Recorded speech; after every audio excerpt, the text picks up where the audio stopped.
muckers, and welcome back to my YouTube channel. I hope you're all having the best day ever. Thank you so much for clicking on my YouTube channel today. I'm very excited because this is unrelated to this video, so I'll keep this to like 10 seconds max.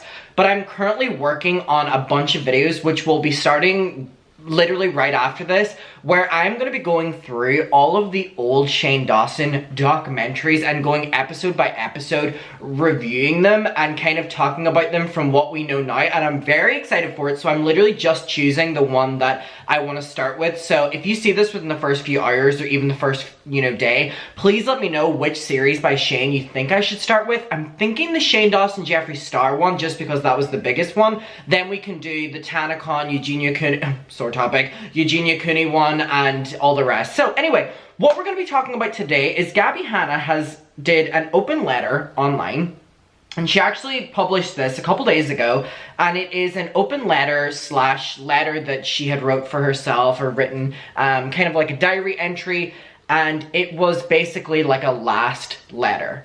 And she's posted this on social media because it's been a year since she wrote it, and she's basically showing it as like, look how far I've came within a year. This is where I was at this time last year, and this is where I'm at now.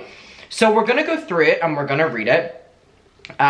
For context, the time that she wrote this was whenever she was starting the Jessie Smiles situation again, and I feel that without including that, it doesn't make sense on why she's writing this, because she's talking about things being really hectic and things being so much, and you might be wondering, because she really doesn't say it here, what was the things that were getting too much. It was basically all of the internet stuff, and whenever I looked a little bit further into that, the dates link up that whenever she reignited the Jessie Smiles situation and it didn't go to plan the way she wanted, I think this was an outcome of that. So she had done that series, it's like a Shane Dawson documentary, where she was exposing people, exposing the truth, exposing her truth, I guess, and it involved many different people, ranging from Trisha Paytas to Joey Graceffa, and Jessie Smiles was a big feature in that. And this was during the time that Jessie Smiles was pregnant, and Jessie Smiles was really not online. This forced Jessie Smiles to come back online again and address all of this situation with Gabbie again. And there's just so many strong opinions of Gabbie Hanna that people have that haven't left because of things that she has done to Jessie Smiles. So she made that video re-talking and trying to get the truth out there about Jessie Smiles, and it really did just come across as her lying, her being petty, her just trying to attack Jessie Smiles, and it did not turn out well for her whatsoever. So that is the context on the time in which she wrote this letter. So we're just going to read it and go through it. So it is on her Instagram page. It's literally just some text, so I'm not showing it because it's just black text on a white screen. So it says, "The day I didn't die, last 4th of July. July 4th, 2021 was the first time I ever dialed a suicide hotline. I'd been suicidal some handful of times, but this may have been the first time I felt gut-wrenching fear that I could act on it. It was a physical pain, a fire in every nerve, a never-ending, unintelligible screaming in my skull. The days were long and empty, the nights passed too fast. Unable to be productive, incapable of rest, existing in a state of non-existence, I did not exist." So again, this was during the time when she was making that series. It's interesting to me because while I thought that Gabbie was acting in a manic / deranged way during that series, she was saying in every episode about how this was finally the release that she wanted, and she'd never been happier making anything. And so obviously that was not the truth if she's saying that actually this is how she felt back then when she was making the series, because this was the timeline.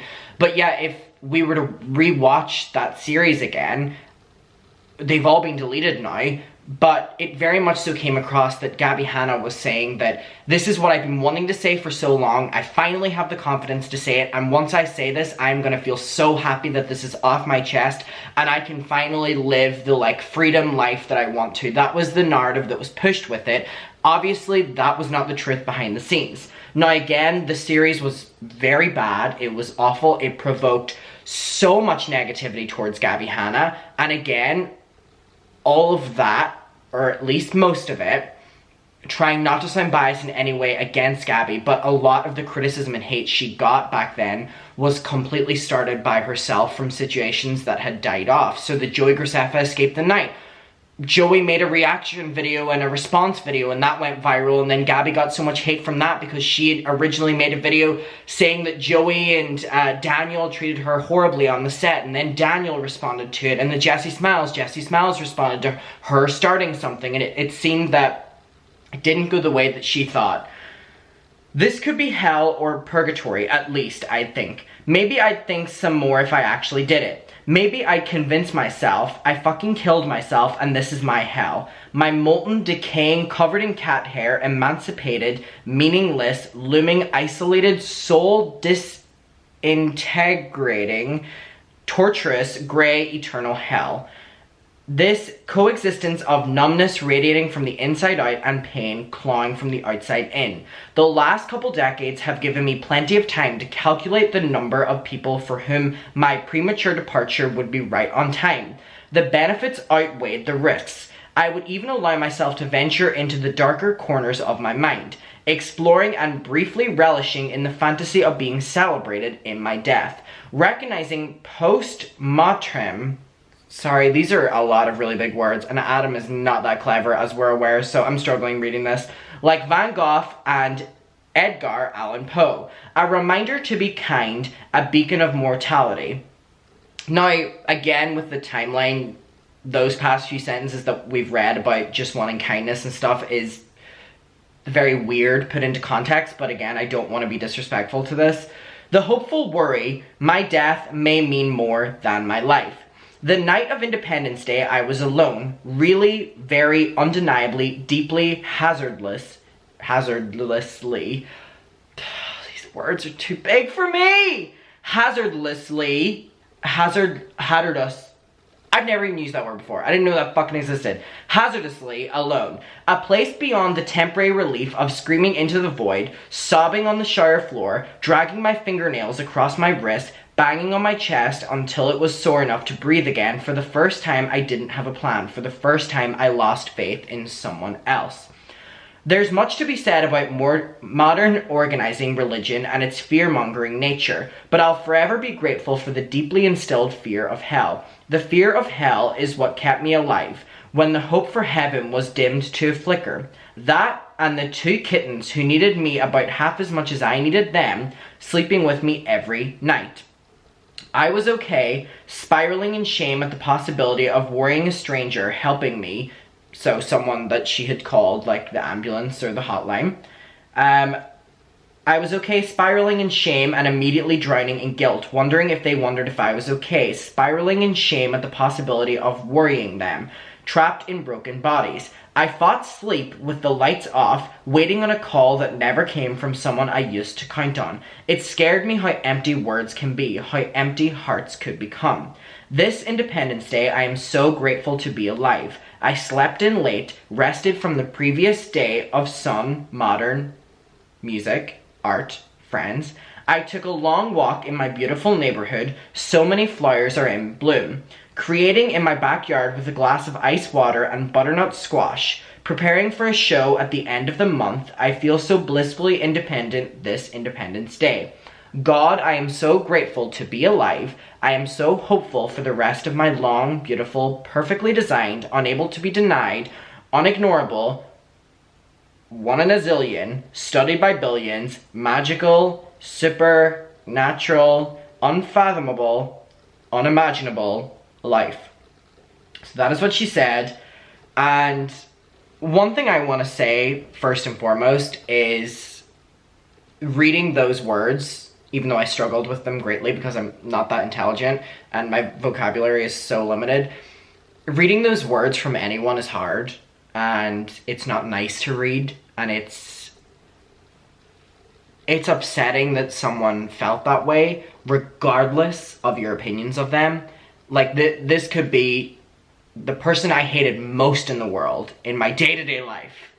And if I ever thought that that was how they were feeling, I would be shattered. And I feel like a lot of us, most of us, all of us, would be, to know that a human was mentally going through that. I think it's absolutely fucking awful. And the words that she wrote, they're deep. And I never thought I'd say that about Gabbie Hanna written stuff. But it was deep and it was emotional and it wasn't meant to be read by other people, and she's sharing it a year on, and she says about how people didn't, you know, in her life didn't come to help her, and maybe that gives context for, and it's not an excuse, but maybe that gives context for that series. And it doesn't excuse it. It does not excuse it, because Gabbie Hanna was struggling, and she did that series at the time she was writing this, which caused her the pain, and she also put that pain onto other people. One of those was a pregnant woman, Jessie Smiles, who has been dealing with the trauma of things Gabbie Hanna has created for years prior. So I don't want to be making excuses here, and I'm not. Bringing up situations and lying on other people's names. I don't believe that it provides any excuse for anything she's done. I cannot sit here and tell you that that's genuinely what I believe. But at the same time, I can also sit here and put all of that aside, as hard as that is, and read what she has just said and feel nothing but empathy for her. Because those words were real. They were felt. That was something she was going through. Those were her day-to-day life. And I just wish, and you know, it's been a year, and I'm happy for her that she's able to show this to the world a year later and be like, look how much I've grown. I'm happy for her. I really wish that in that moment of last year, she didn't necessarily have access to do what she did online because of how she was feeling, because of the impact it has on other people. And I wish that there was someone in her life that actually cared, and she's saying that there wasn't, and I wish that there was, who would have helped her in the direction of getting the help that she needed, instead of allowing her to be completely erratic online. Completely erratic online. A lot of that has damaged her career to this day. A big impact of it to this day. Again, she wrote that in the midst of making the series. The series against every single person who looked at her wrong. It can make me understand the mindset that she was in that made her create that, but that doesn't provide an excuse for me, because you're affecting other people's lives. You're provoking trauma in Jessie Smiles' life. You're provoking so many different things, triggering so many different things, that it does not excuse what you did in the slightest. And I know that a lot of people are excusing the series because of what she said there. I cannot sit here and excuse that series, I'm sorry. But I can read that and feel complete empathy for her and understand where she's coming from and feel nothing but just sorry for her and almost proud of where she's at today. It just doesn't excuse what she did, though. It doesn't. It's honestly just what I believe. So, to end off this video, let me know what you're thinking. I'm happy for her that she felt comfortable enough to show this and say that she's so much better now. I think growth in people mentally, regardless of who the person, should be celebrated. And let me know your opinion on this, mugger, and I will see you in the next one. I love you. Thank you for watching. And I'm going to pull Garfield up at the end of every single video now, because people really enjoyed it yesterday. So me and Garfield are gonna say, bye, mucker. We love you. Mwah. And bye. See you in the next one.